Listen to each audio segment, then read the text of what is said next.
Անցնելով այս հարցը, ես առանձնացրել եմ մի հատված, որը վերաբերվում է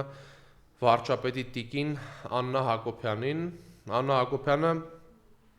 խոսում է այն բանի մասին, որ Հայաստանում մնացել են տենց մի 50 հոգի մարդ, ովքեր որ կրթված չեն, մնացածով ինքը կզբաղվի, այս 50 հոգին այն մարդիկ են, ում ինքը չի կարա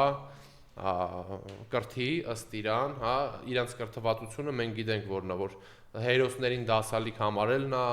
Արցախի հանձնելն է, Հայաստանը հրաժարվելն է Հայաստանից, ցեղասպանությունից հրաժարվելն է,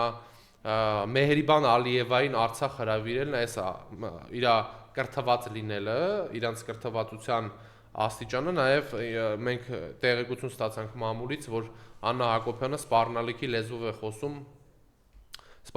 լեզվով է խոսում հերոսացին մայրերի հետ, հենց եռաբլուրում, այո, սա եւս խոսում է նրանց կրթվածության մասին, նրանք փորձում են նսեմացնել հերոսի ինստիտուտը եւ ըստ Աննա Հակոբյանի ասեն, որ մեր հերոսները զոհվել են հանուն ոչնչի, իսկ մենք դա թույլ չենք տալու եւ նա գիտի դրա մասին, դրա համար էլ ասում է այդ 50-100 հոգին թույլ չեն տալու, որպեսզի դուք այս կործանարար քաղաքականությունը ոչ հայանպաստ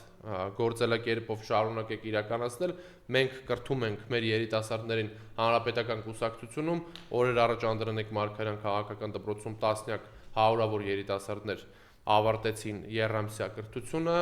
մենք տալիս ենք նաև հայ առաքելական եկեղեցու անվճար դասընթացների հնարավորություն երիտասարդներին տարբեր երկրներում սովորելու, Ռուսաստանում, Չինաստանում, Եվրամիության տարբեր երկրներում ուսուցանելու ամենալավ բուհերում ՀՀԿ-ն կազմակերպում է այդ հնարավորությունը կապ չունի կուսակցական կամ անկուսակցական երիտասարդների համար, լեզուների անվճար դասընթացներ եք իրականացնում մեր կուսակցության երիտասարդական կենտրոնում եւ մենք տալիս ենք կրթություն, որը խոսում է Նժդեհյան գաղափարախոսության մասին, ազգ հայրենիք պետություն եւ պահպանողական մոտեցումների մասին եւ այս կրթության, այս ինստիտուտի շարունակությունը, այս ինստիտուտի հողի վրա աշխատանքը դուք կարող եք տեսնել Մոսկվայում մեր գործընկեր Իդիներասիայի հրավերով պարոն Շարմազանովի մեր ընկեր այցի ժամանակ, թե ինչպես է պետք պաշտպանել սեփական հայրենիքի շահը արտերկրում, երբ ադրբեջանցիները փորձում են ինչ-որ բան սադրել հայկական Արցախի վերաբերյալ, հա, եւ ինչպես պետք է արձանագրել։ Սա է կրթությունը եւ միջազգային հարաբերությունների մեջ եւս պետք է քաղաքական գործիչը իր դեմքը չկորցնի եւ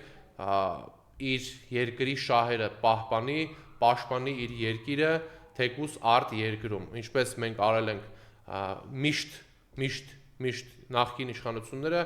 ինչպես երրորդ նախագահ Սերժ Սարգսյանը ՄԱԿ-ում ասեց գրողի ծոցը վավերացնեք, այնպես էլ Էդուարդ Շարմազանովը նույն կերպով թուրքերին պատասխանեց Մոսկվայում։ Սա է կրթությունը եւ սա է այն հատվածը, որը փորձում է Նիկոլ Փաշինյանը ջնջել, որովհետեւ նրանք են ըստ էության խոսում ադրբեջանա-թուրքական լեքսիկայով, լեզվամտածողությամբ, որովհետև նրանց համար Արցախը Ադրբեջանն է եւ նրանց համար Հայաստանի Հանրապետությունը եւս հարցականի տակ է։